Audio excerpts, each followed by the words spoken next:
This is Colin with Mandrino Motorsports, back at it again. We took a little hiatus there. I think it was about a month, but I'm back and at it. A lot of stuff's been going on in the background. Got the V-Rod is currently being worked on. Recently got back from a trip with my dad. Sorry, the mosquitoes are crazy. Back from a trip where I took the road glide up to see my dad. Great trip. It was about 130 miles one way. It's one of the first highway trips I've taken with a bike, so that was super awesome. That gave me the motivation to get back in. So that being said, nothing new on the bike, nothing new on the super secret lawnmower content that's going to be coming out soon. I got to get some parts ordered for it and get it figured out. We've got not one but two lawnmower projects, stuff that had to happen around the house, and it had to happen around the house, and it's got a motor. It's probably getting filmed, so that's coming in the near future. But today I wanted to talk about something that's important, especially with the weather changing. Of course, it's already changed here in Oklahoma. It is summer. Pretty consistent 90-95 degree days. We'll probably see close to 105 by the end of the summer. But that being said, there's some kind of important things as riders, as I've seen in some of the Facebook groups and things like that going around. I've had a bad tendency ever since I got the road glide, because I like to hear my music and I'm not used to riding with a windshield, to not want to wear a helmet. I'm going to be addressing that in the future and looking at getting a different helmet.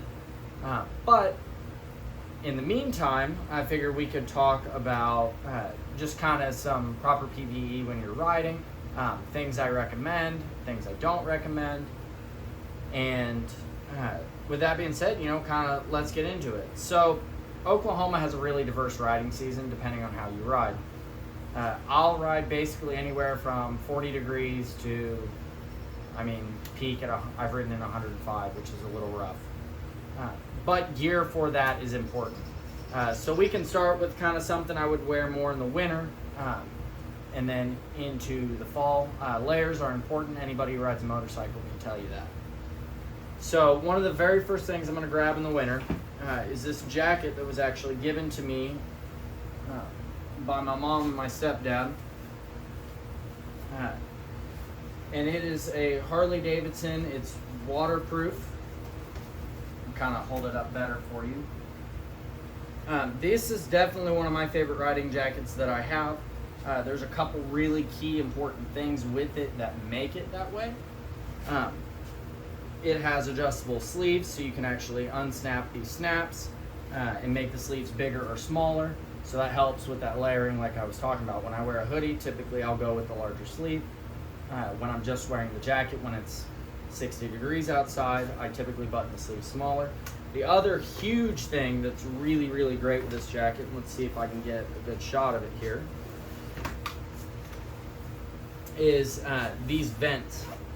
So this vent right here, I actually open when it gets a little warmer, and it's got vents in the front and as well as vents in the back. So that kind of helps prevent the back from popping up and flying because the air ventilates through it. It also just keeps you much cooler, or say you start out 60 degrees and then it's later 70, 80, 90 degrees in the afternoon, which I've seen before. Having the capability to be able to go from a colder to a warmer jacket or warmer to colder has been absolutely huge, and it's one of the main reasons I really do love this jacket. I'll kind of show you guys what it looks like when you have it on. I don't think they make it anymore, but I highly recommend if you see one, snatch it up. It also has the sleeves tighten around the wrist so you don't get that flap whenever you're riding. And just overall, it's a jacket that I really, really like and would highly recommend to someone that was looking for kind of an all-around jacket. It does get a little hot being all black, especially in the summer. So like I said, dress appropriately. So that 70-75 degree range is a really kind of weird range to ride in because you can be too cold or too warm depending on the bike you're riding. So this is another jacket I've got, actually from my in-laws. You can tell all of my family knows I love riding. And it is a Kevlar It's got Kevlar in it. I can't remember in what capacity, but it's supposed to be for fall protection, protecting your skin. It is real. It's heavy, but so like it'll stop things and protect you in a fall. But it's really breathable. There have actually been times where I've been cold in this jacket. This jacket is from Milwaukee Leather. Really do like this jacket. I've only worn it a handful of times, but like I said, we kind of go from cold to hot. Typically in the hot, I'll ride with just a t-shirt. So another great jacket. It's good to have choices, especially when you're riding or when you're on trips. The next thing I kind of want to talk about is gloves. So I've had these for a couple years. This is not something you want to skimp on. I have skimped on them repeatedly and paid for it every single time. But these are a winter glove that's more of a gauntlet style. So they are longer, and so they're going to cover and offer more wrist protection. They cinch down on the wrist as well as a little ahead of the wrist to give you a good fit, keep them from flopping around. These are a little cheaper. I think they were only like $40.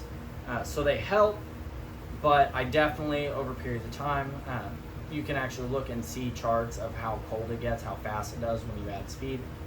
These have a tendency to make the tips of my fingers cold. There's only so much you can fight at 70, 80 miles an hour, but it's definitely something I've heard that it's worth the investment, and I will be looking at some this winter. So then kind of in the fall time or spring, a lot of times I'll break out these, which are just kind of a plain leather glove. I'm not sure where these came from, but it's just plain leather, and it really helps with blocking the wind, bugs, rocks, especially when it's a little colder. So a good set of gloves is really nice. I've heard really good things about M1 Moto gloves, and you can actually learn more about those from Sean with Bikes and Beards. He has a lot of great information on his YouTube, but I believe that's one of his products, and they, from everything I've heard, are really great. I want to look at getting a set. Have not quite made it there, so that'll be something I'm looking forward to more this fall. Obviously, wearing good shoes is a big deal. I actually have some Harley-Davidson boots that my wife had got me that lace up, cover my ankles, so in the case of the fall, they protect my ankles, they protect my feet, they're all leather, and having a good flat bottom. I actually don't have them on with me right now, so can't show you those, but they don't have to be Harley-Davidson. There's a lot of really good motorcycle boots or even a combat boot style, but whatever you get, you want to make sure it adequately protects you. So the last bit of gear, and probably arguably the most important, and the one that my wife gets on to me about all the time, I'm getting better, I'm gonna fix it, love you babe, but is a helmet. So this is a helmet I wear. This is a Shark Evo. It's been an okay helmet. I've gotten about 5 years of use out of it. It's a modular style helmet, so it's not going to offer the same protection that a full face would, but it's going to protect in a fall, but it's going to protect you against bugs, things like that. My wife and I also use a Sena 20S Evo and a Sena 10C to communicate with each other on the bike. Open face helmets and half helmets, 3/4 helmets, they tend to pick up a lot of wind noise. This doesn't, so it actually has a couple different modes where you can go 3/4 or a full face, and then you've got your visor, of course, and with a built-in shade. So overall, it's been a good helmet. It worked great for when I had my V-Rod, which I still have the V-Rod. It's getting worked on. I know you guys haven't seen it in a while. But now that I've transitioned to a bigger bike with more of that protection for my chest and my face, I tend to lean more toward wanting to get a half helmet. And so that's a direction that I'm going to be moving in very soon. But I think that's all I've got for this video. So make sure to like and subscribe. I'm getting more content out. You're going to see lawnmowers and helmets and bikes and hopefully some stuff for the Tacoma. And some of my friends have mentioned that they've got some work that they want to get done on their vehicles, so we'll get some guest vehicles as well. So hope y'all have a great day and a great rest of your week, and look forward to seeing you next week.